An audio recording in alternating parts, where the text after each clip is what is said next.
गुजरात विधानसभा चुनाव के लिए एआईएमआईएम ने पूरा जोर लगा दिया है। असदुद्दीन ओवैसी लगातार गुजरात के दौरे पर हैं और अमित जनसभाएं कर रहे हैं। और इस बीच एआईएमआईएम के प्रवक्ता वारिस पठान ने बड़ा आरोप लगाया।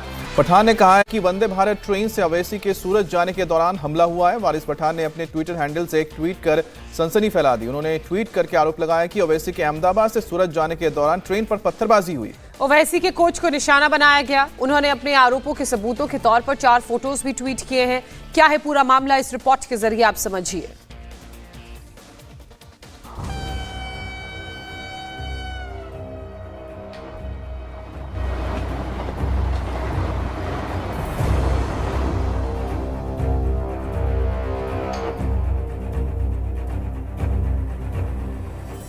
वंदे भारत ट्रेन पर पत्थरबाजी, मतलब 1 मिनट भी नहीं हुआ होगा, 10-15 सेकंड में किसी ने 2 पत्थर लगातार उठा के मारे। ओवैसी वाले कोच के कांच टूटे।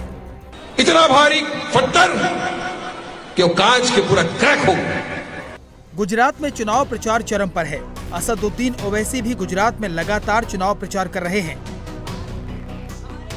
सियासी वार पलटवार के बीच सोमवार की देर रात एआईएमआईएम नेता वारिस पठान ने एक ट्वीट करके सनसनी फैला दी। वारिस पठान ने आरोप लगाया कि जिस वंदे भारत ट्रेन से असदुद्दीन ओवैसी सफर कर रहे थे, उस कोच में पत्थरबाजी की गई।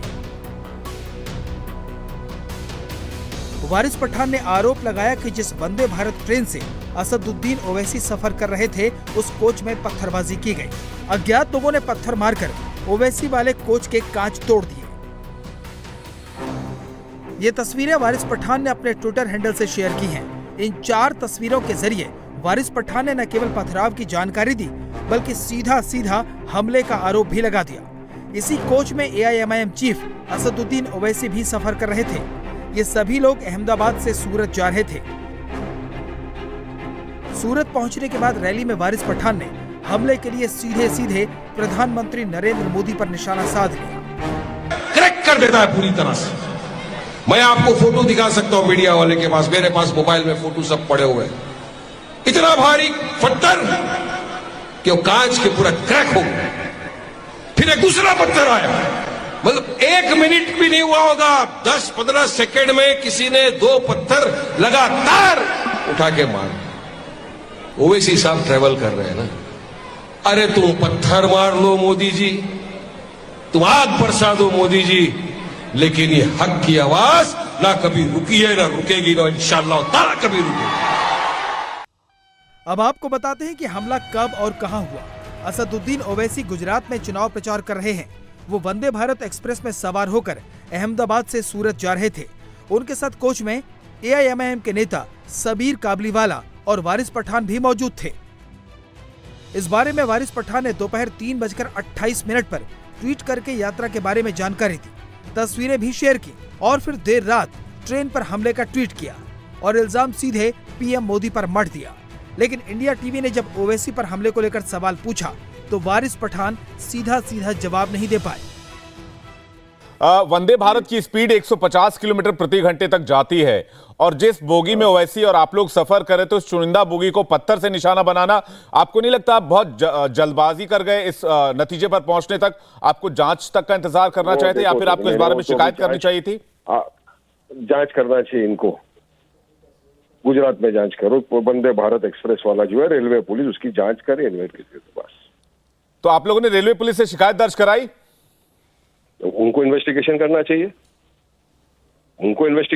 चाहिए, उनकी ट्रेन के ऊपर पत्थर फेंका। और जहां पे एक पार्लियामेंटेरियन है, देश का एक वरिष्ठ नेता, मेंबर ऑफ पार्लियामेंट ट्रेवल कर रहा है, तो सुरक्षा का सब ख्याल रखना चाहिए। इस तरह से ऐसा करेंगे।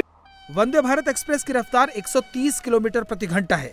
ऐसे में असदुद्दीन ओवैसी के कोच को निशाना बनाकर पत्थर चलाना कितना मुमकिन है, वो भी 10-15 सेकंड के भीतर 2 पत्थर चलाना, ये तो जांच का विषय है। वारिस पठान ने तो इसे हमला बताकर सीधे पीएम मोदी को निशाने पर ले लिया, लेकिन ओवैसी ने इसे ज्यादा तवज्जो नहीं दी। हालांकि अपने चिर परिचित अंदाज में भाईजान की जबान पर एक ही बात थी। कांग्रेस कहती है कि ओवैसी बीजेपी का बी टीम है, बोलते हैं ना। अब एक छोटा रिचार्ज दिल्ली से आया है, वो भी वही कह रहा है और भाजपा के लोग ये कहते हैं कि ओवैसी एंटी नेशनल है। हम ये बोलना चाह रहे, मैं तो साबिर भाई को कहा हूं कि अहमदाबाद के रिवर फ्रंट पर मोदी जी को, राहुल को, केजरीवाल को बिठाकर साबिर भाई के हाथ से बनी हुई चाय उनको देंगे, ताकि ये तीनों बैठकर फैसला कर ले कि ओवैसी क्या है तुम्हारे लिए। तुम्हारी तकलीफ को कोई सुनने वाला नहीं है। तुम्हारे आंखों से बहते हुए आंसू को दुनिया समझती है कि ये नाटक कर रहा है। जब तुम्हारे जिस्मों से आह और तकलीफ निकलती है तो दुनिया उस पर मुस्कुराती है। बताओ फिर तुम्हारे इत्तेहाद और तुम्हारे वोट का क्या होगा।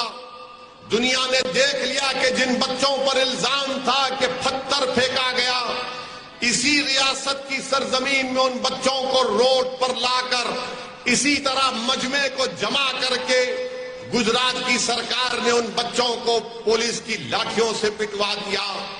बताओ मेरे अजीज दोस्तों, फिर तुम्हारा और जो तुमने कांग्रेस पार्टी को दिया, क्या कोई आवाज उठती है? उन बच्चों पर जब लाठियां बरसाई जा रही थी तो बताओ कौन सा कानून इस्तेमाल होता है?